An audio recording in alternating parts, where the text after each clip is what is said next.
Israel.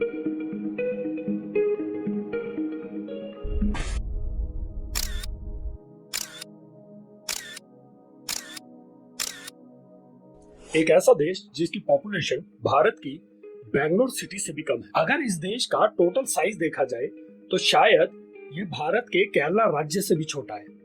इतना छोटा देश होने के बावजूद ये देश धरती के जिस हिस्से पर बसा हुआ है वो शायद दुनिया का सबसे कंट्रोवर्शियल और बिगेस्ट वॉर जोन एरिया में आता है। कई दशकों से धरती के इस हिस्से पर लड़ाइयां चल रही हैं और थमने का नाम भी नहीं ले रही।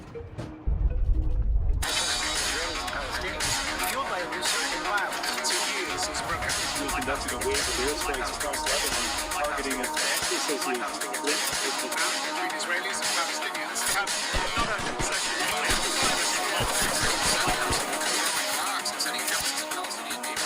UN is expressing alarm at my Palestinian.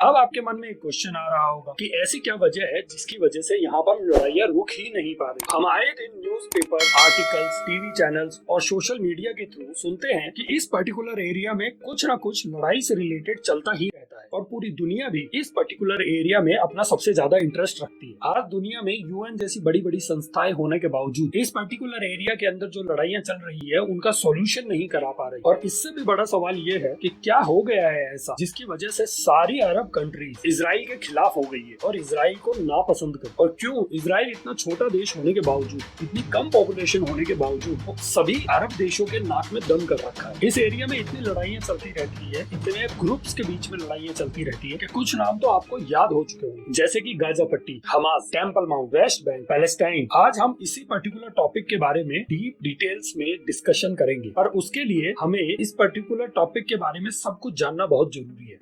आज के वीडियो में हम यही डिस्कस करेंगे कि किस तरीके से इस पर्टिकुलर जोन के अंदर इजराइल के साथ अरब देशों की आनाकानी चल रही है, इजराइल ने किस तरीके से यहाँ पर अपना वर्चस्व बनाकर रखा है, किस तरीके से ये लड़ाइयाँ आगे बढ़ी, कहाँ से स्टार्ट हुई और हाल फिलहाल क्या सिचुएशन चल रही है। जैसा कि आप मैप में देख पा रहे हैं, भारत से पश्चिम की तरफ मेडिटेरेनियन सी से जस्ट पहले एक छोटा सा लैंड पार्सल है जिसे इजराइल कहा जाता है। आप ये जितना हिस्सा देख पा रहे हैं वो इजराइल है और उसके जस्ट पास में ये दो और छोटे लैंड पार्सल्स हैं। एक का नाम वेस्ट बैंक और दूसरे का नाम गाजा स्ट्रिप है। अब वेस्ट बैंक और गाजा स्ट्रिप इन दोनों को मिलाकर पैलेस्टाइन देश बनता है। एक्चुअल में इजराइल के अंदर ही पैलेस्टाइन देश है और आपको एक लोकेशन मार्क दिख रहा होगा। ये पर्टिकुलर लोकेशन मार्क जेरूसलम का है। अब जिस तरीके से भारत में हिंदुओं के लिए अयोध्या, काशी और मथुरा है, उसी तरीके से यहूदी, क्रिश्चियंस और मुस्लिम्स के लिए जेरूसलम है। और यही एक वो जगह है जिसकी वजह से इन तीनों रिलीजन्स के बीच में कॉन्फ्लिक्ट्स पैदा होते हैं। इस पर्टिकुलर थिंग के बारे में भी हम आगे जाकर डिस्कस करेंगे, पर अभी के लिए हम इसके बारे में जो हिस्ट्री है उसके बारे में थोड़ी जानकारी लेते हैं। फॉर बेटर अंडरस्टैंडिंग मुझे आपको इतिहास में थोड़ा पीछे लेकर चलना होगा। बात है साल 1047 BC की। उस टाइम पर इस पर्टिकुलर एरिया को जो आप मैप में देख पा रहे हैं इसे किंगडम ऑफ इजराइल कहा जाता था और मेनली यहाँ जूस स्टेट था। यहाँ पर सिर्फ जूस ही रहते थे। इस पर्टिकुलर एरिया के जो रूलर थे उनका नाम किंग सोलोमन था और उस समय पर इजराइल की कैपिटल जेरूसलम था। अब जेरूसलम में किंग सोलोमन ने जूस का फर्स्ट टेम्पल बनवाया था जिसको बाद में नाम दिया गया टेम्पल माउंट। ये लगभग साल 1957 BC में बनवाया गया और ये जूस का पूजा स्थान था। उसके बाद लगभग साल 585 BC में बेबीलोनियन का यहाँ राज आता है और इन लोगों ने ये जो फर्स्ट टेम्पल था उसको तोड़ देते हैं। उसके बाद यहाँ पर्शियंस आते हैं और वो इस टेम्पल माउंट को फिर से बनवाते हैं। इस टाइम जब इसको दोबारा बनवाया जाता है तो पर्शियंस इसका नाम सेकंड टेम्पल रख देते हैं। फिर यहाँ इजराइल में जब रोमन एम्पायर का राज आता है तो इस सेकंड टेम्पल को फिर से तोड़ दिया जाता है। इसके बाद इस टेम्पल की सिर्फ एक वॉल बच जाती है, बाकी पूरा टेम्पल ध्वस्त कर दिया जाता है। रोमन एम्पायर के टाइम पर ज्यूस पे बहुत ज्यादा अत्याचार होता है। इस वजह से बहुत से ज्यूस अपनी धरती इजराइल छोड़कर यूरोपियन देशों में बसने चले जाते हैं, पर जो बचे कुचे ज्यूस थे जो पीछे इजराइल में ही रहते थे वो इस पर्टिकुलर वॉल की ही पूजा करने लग जाते हैं। जैसा कि मैंने आपको पहले बताया, ज्यादातर ज्यूस इजराइल छोड़कर यूरोपियन देशों में मूव कर जाते हैं क्योंकि रोमन एम्पायर के टाइम पर ज्यूस पर बहुत ज्यादा अत्याचार होते हैं। अब ये जो बचे हुए ज्यूस जो इजराइल में रहते थे, इन्हीं में से एक फैमिली में जीसस क्राइस्ट का जन्म होता है। है। तो इस हिसाब से आप कह सकते हैं कि जन्म के समय जीसस क्राइस्ट एक ज्यूइश थे। अब जैसे जैसे जीसस क्राइस्ट रोमन एम्पायर के अंडर बड़े होते गए, उन्होंने जो ज्यूइश रिलीजन की कोर टीचिंग्स है उनसे हटकर अलग तरीके की टीचिंग से स्टार्ट की। आप इस तरीके से समझ सकते हैं कि जिस तरीके से भारत में भगवान गौतम बुद्ध थे,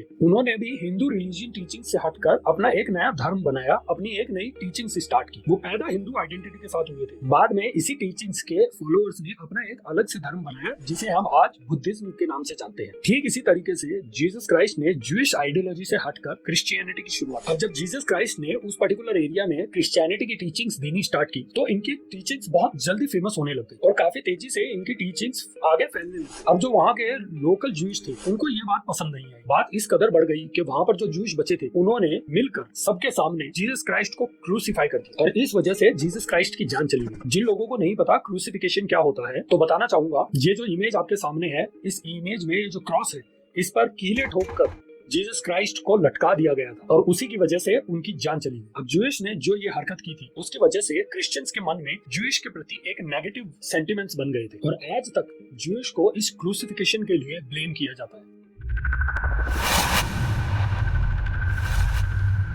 अब फिर से आते हैं यरूशलेम पर। साल 306 अभी तक यहाँ पर रोमन एम्पायर ही था और यहाँ के जो उस वक्त के राजा होते हैं कंस्टेंटाइन द ग्रेट, इनको क्रिश्चियनिटी इतनी ज्यादा पसंद आती है कि ये क्रिश्चियनिटी अडॉप्ट कर लेती है और बाद में इनकी वजह से ही पूरे रोमन एम्पायर में क्रिश्चियनिटी बहुत तेजी से फैलती है और साथ ही साथ ज्यूइश ने जो जीसस को मारा था उसके लिए नफरत भी फैलती है। इसी वजह से रोमन काल में ज्यूइश के ऊपर बहुत ज्यादा अत्याचार होते हैं जिसकी वजह से ज्यूइश को अपनी धरती छोड़कर दुनिया के अलग अलग कोनों में भागना पड़ता है। और जैसा कि मैंने पहले बताया, ज्यादातर ज्यूइश यूरोप की तरफ चले जाते हैं। अब जो कॉन्स्टेंटाइन द ग्रेट थे, इन्होंने टेंपल माउंट से कुछ ही दूरी पर जहां जीसस को मारा गया था वहां क्रिश्चियंस का एक चर्च बनवाते हैं जिसको होली अल्काट चर्च के नाम से जाना गया। अब ये जो टेंपल माउंट है इसे ज्यूइश तो टेंपल माउंट ही कहते हैं और मुस्लिम इसे हरम अल शरीफ कहते हैं। अब इस सारे टॉपिक के अंदर मुस्लिम्स कहां से अचानक आ गए इसके बारे में भी हम आगे डिस्कस करेंगे। मैं आपको आगे बताऊंगा कि किस तरीके से मुस्लिम्स का भी इस पर्टिकुलर प्लेस के अंदर फेथ है। इसके बाद आता है साल 638 जब रोमन एम्पायर और अरब आर्मी ऑफ ओमार के बीच जंग होती है। इस लड़ाई में रोमन्स हार जाते हैं। रोमन्स की हार की वजह से ज्यूइश को बहुत आराम मिलता है बिकॉज ज्यूइश को मुस्लिम्स के अंदर बहुत ही अच्छा ट्रीटमेंट दिया जाता था, बहुत ही आराम से रखा जाता था बिकॉज मुस्लिम ज्यूइश को अपनी तरह ही मानते थे। उनकी जो पूजा पद्धति होती थी या फिर उनके जो रहने सहने का तरीका था वो ज्यादातर मुस्लिम से मैच करता था और इनके रिलीजन के अंदर काफी सारी सिमिलैरिटीज थी। जब इजराइल अरब आर्मी के कंट्रोल में होता है तो मुस्लिम्स ने जेरूसलम में जिस जगह सेकंड टेंपल होता है वहीं पर डोम ऑफ द रॉक बनवाया जाता है और उसी कॉरिडोर में अल अक्सा मॉस्क बनाई जाती है। अब ये दोनों आस पास में ही क्यों बनाई गई, अगर इसके बारे में आपको ज्यादा जानकारी चाहिए तो आप गूगल में जाकर डिटेल सर्च कर सकते हैं। अब आप जैसा कि इस मैप में देख सकते हैं, Dome of the Rock, Al Aqsa Mosque, Western Wall और सेकंड टेंपल, ये जितना भी एरिया और कॉरिडोर है इसे ज्यूइश टेंपल माउंट कहते हैं और मुस्लिम इसे हरम अल शरीफ कहते हैं। इसी टेंपल माउंट वाली जगह से 2 किलोमीटर की दूरी पर होली अल्काट चर्च है और ये जो पूरा एरिया आप देख पा रहे हैं ये पूरा एरिया 37 किलोमीटर का है। ये है क्रिश्चियंस, ज्यूइश, मुस्लिम तीनों के लिए बहुत इंपॉर्टेंट। तो अब तक तो आपको समझ में आ गया होगा कि जेरूसलम दुनिया के तीनों बड़े रिलीजन के लिए क्यों इतना इंपॉर्टेंट है, क्यों ये तीनों रिलीजन इस पर्टिकुलर एरिया में अपनी अपनी धाक चाहते हैं। ज्यूइश और क्रिश्चियनिटी दोनों ही रिलीजन यहाँ से पैदा हुए और मुस्लिम्स के लिए मक्का और मदीना के बाद तीसरी सबसे बड़ी होली साइट जेरूसलम। अब यहाँ तक तो आपको समझ में आ गया होगा कि जेरूसलम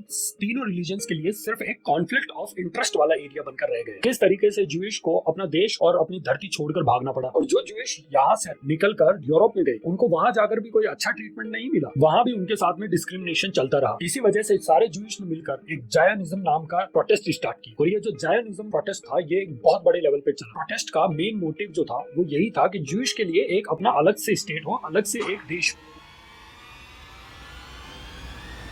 नमस्कार दोस्तों, मुझे पता है बहुत लंबे समय से मैं कोई वीडियो आपके सामने नहीं ला पा रहा। Actually I was busy with some personal things. जैसा कि आप जानते हैं फेस्टिव सीजन भी बीच में चल रहा था। सबसे पहले मैं सभी को दीपावली की हार्दिक शुभकामनाएं देना चाहूंगा। आप सभी के परिवार पर माँ लक्ष्मी और भगवान गणेश का आशीर्वाद बना रहे। और ये वॉर से रिलेटेड हमने एक नई सीरीज स्टार्ट की है जिसके अंदर हम मल्टीपल वीडियोज के साथ में इस वॉर सीरीज को जानेंगे। किस तरीके से ये वॉर स्टार्ट हुई, इजराइल का क्या इतिहास है, ईरान का इसमें क्या रोल है, किस तरीके से हमास और हिजबुल्लाह इस पर्टिकुलर लड़ाई के बीच में कूदे, कहाँ पैलेस्टाइन स्टैंड करता है, दुनिया किस तरीके से इस पर्टिकुलर लड़ाई की वजह से स्ट्रगल कर रही है, हम ये सब इस पर्टिकुलर सीरीज के अंदर जानेंगे। सो आप सभी का धन्यवाद कि आपने ये वीडियो एंड तक देखा। इसी के साथ आप सबसे रिक्वेस्ट करूंगा, please subscribe the channel. If you like the video please share with your friends and family members और अपना कमेंट छोड़ना बिल्कुल मत भूलिए। Thank you so much.